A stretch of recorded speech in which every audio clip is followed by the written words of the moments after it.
setiap Anda terfikir ya, bukan berbuat. Setiap terfikir dorongan untuk berbuat perbuatan maksiat, Anda hadirkan wa'idnya.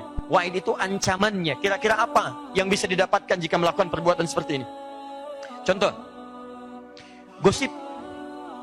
Ya, bahasa syariatnya gibah. Cuman kadang-kadang dipercantik dengan suasana kekinian. Ya, gosip, jadi gosip biasa. Ada cenderung negatif, dibuat kalimat-kalimat lain. Ya, dengan berita-berita yang kadang-kadang dimunculkan. Kisah ini, kehidupan itu, cek ini, recek itu, dan sebagainya. Ya, jadi Anda hadirkan segala bentuk nama-nama. Saya sarankan pada Anda, sekali lagi saya tegaskan, kalau ada sesuatu yang tidak baik, jangan dipercantik kalimatnya. Karena semakin dibaguskan istilahnya, semakin terasa bahwa perbuatan itu kemudian berubah dari yang tadinya tidak baik seakan-akan jadi baik. Coba, maaf, kasar mana teman-teman kalimat begini? Maaf ya, maaf, maling dengan koruptor. Kasar kalimat maling, pencuri itu maling. Ketika dipercantik istilahnya koruptor, jadi keren kayaknya.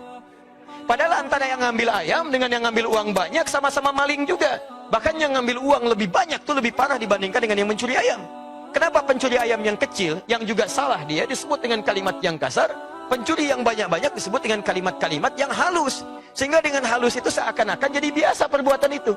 Padahal kalau ada orang koruptor misalnya, banyak dia mengambil harta orang banyak, pakaikan jaket warna apapun, tuliskan kemudian di dalamnya, maling. Tontonkan pada seluruh pemuka langit dan bumi. Begitu ditampilkan, mungkin jadi efek jerah yang luar biasa. Mungkin jadi masukan dalam acara kita malam ini. Ya, bisa jadi. Silahkan cek. Perbuatan yang lainnya, jangan diperhalus. Begitu diperhalus jadi masalah. Coba, ada perempuan jalan, maaf ibu ya, contoh, bukan ibu yang di sini. Perempuan jalan-jalan malam-malam, melakukan perbuatan yang tidak baik. Dulu istilahnya sangat tidak bagus. Dan diperhalus. Ketika diperhalus bukan perempuannya, bahkan binatang dibawa-bawa. Kupu-kupu malam. Masya Allah. Mau kemana Pak malam-malam begini? Jadi kupu-kupu. Masya Allah. Nah, kan? Jadi salah. Jadi seperti terlihat biasa aktivitasnya. Sama laki-laki juga begitu. Pria yang tadinya punya istilah buruk, diperhalus lagi, perhalus lagi. Pria hidung belang, pria begini, pria begitu. Masya Allah. Sudah kotor jadi belang lagi. Lihat sini. Anda keluarkan ancamannya. Gosip. Ancaman terbesarnya adalah, mohon maaf, jika dia tidak bertobat, maka saat disebutkan namanya saja, baru disebut nama, belum disebut perbuatannya, maka sudah memindahkan pahala orang ini kepada yang dimaksudkan. Jika dia mengerjakan satu amalan, disebutkan orang lain terkait dengan amalan itu. Misal, Anda baru selesai kemudian menunaikan sholat di masjid. Tiba-tiba tidak menemukan teman Anda. Anda ingin bicarakan tentang keburukannya yang tidak sholat di masjid.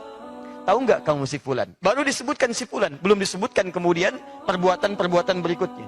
Maka saat Anda sebutkan nama si fulan untuk niat yang tidak baik, pahala sholat Anda dipindahkan kepada orang yang disebutkan itu. Paham? Saya tidak ustaz. Alhamdulillah. Tidak seperti orang itu tuh. Sama.